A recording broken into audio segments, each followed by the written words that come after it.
ఏమిట్రా నువ్వు చేసిన పని? ఆ దుర్మార్గులతో తలపడతావా? అందుకే ఈ ఊరు వచ్చాను. వాళ్ళు రాక్షసులు, తలుచుకుంటే ఏమైనా చేయగలరు. సూర్యం, టాకింగ్. ఈ బట్టలు వేసుకున్న నువ్వే నా మాట అనేది? రాము, నిప్పులో చల్లార్చడం అంటే నిప్పుల్లో దూకడం కదరా. నిప్పు కాలుతుందని నేనేం భయపడటం లేదురా. రాము, ఎస్, వాళ్ళు నా తండ్రిని హింసించారు. కానీ నువ్వు వచ్చింది ఆ తండ్రి కొడుకుగా కాదు, ఆఫీసర్గా. హెల్ విత్ ది ఆఫీసర్. వాళ్ళని చిత్రవద చేసేదాకా నేను నిద్రపోను. I swear. మోసం, దగ, అన్యాయం. నోర్ముయిపే. డబ్బులుంటే ఆడు, లేకపోతే దొబ్బే. కేకలేస్తే కాళ్ళు చేతులు కొడతా. ఏమిటా గొడవ? చూడండి సార్, ముక్కలు మార్చేసి బెదిరిస్తున్నాడు. అబ్బా గుండె నొప్పి అయ్యా, ఇటువంటి మాటలు వెళ్ళాను. What is this? Bloody fool. అబ్బా మళ్ళీ గుండె నొప్పి. ఆగరా పీనుగా. అసలు దొంగ వీడు కాదు, నువ్వు. బాబు తొందరపడుతున్నావు. ఇదిగో నాశనం అయిపోతావు. నా మాట విను. నీలాంటి వాళ్ళు చాలా మందిని.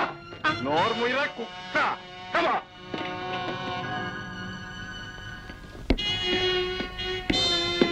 రాము, చాలా తొందరపడ్డావురా.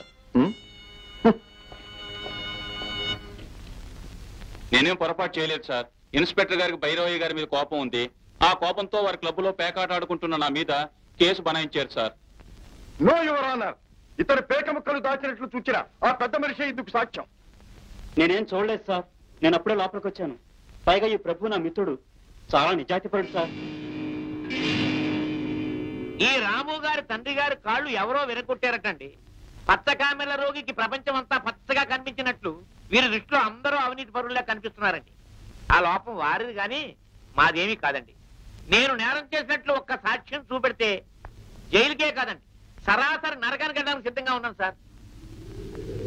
యువర్ ఆనర్, నాకు తెలిసినంత వరకు భైరవయ్య గారు చాలా పెద్ద మనిషి. ఆయన నేరం చేశారంటే నేను నమ్మలేకుండా ఉన్నాను.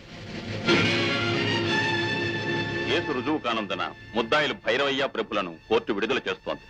తగిన సాక్ష్యాధారాలు లేకుండా నగరంలో పెద్ద మనుషులను, బాధ్యత గల పోలీస్ ఆఫీసర్లు ఇలా కోర్టులో నిలబెట్టడం విచారకరం.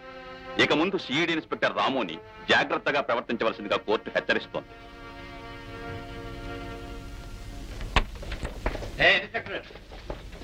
న్యాయాన్ని నిర్ణయించేది నీ కాకి డ్రెస్ కాదయ్యా, నా మెజారిటీ. తొందరపడ్డా కన్ను తిన్నాడు.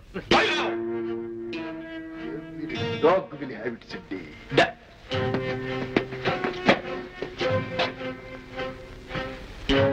పిరికి పంద. నువ్వు ధైర్యంగా నిలబడి సాధించిందేమిట్రా? చూడు బ్రదర్, సింహాన్ని ఎదిరించి నిలబడడం ధైర్యం అనిపించుకోదు, తెలివి తక్కువతనం అనిపించుకుంటుంది. ఇకనైనా జాగ్రత్తగా ఉండు. నీ మేలు కోరి చెప్తున్నా. ఈ వీడియో మీకు నచ్చినట్లయితే లైక్ చేయండి, షేర్ చేయండి. ఇలాంటి మరిన్ని సరికొత్త సినిమా వీడియోల కోసం ఛానల్ని సబ్స్క్రైబ్ చేయండి. అలాగే ఇక్కడ ఉండే ఈ గంట సింబల్ని క్లిక్ చేయండి. మేము అప్డేట్ చేసే ప్రతి వీడియో నోటిఫికేషన్స్ మీకు వచ్చేస్తాయి.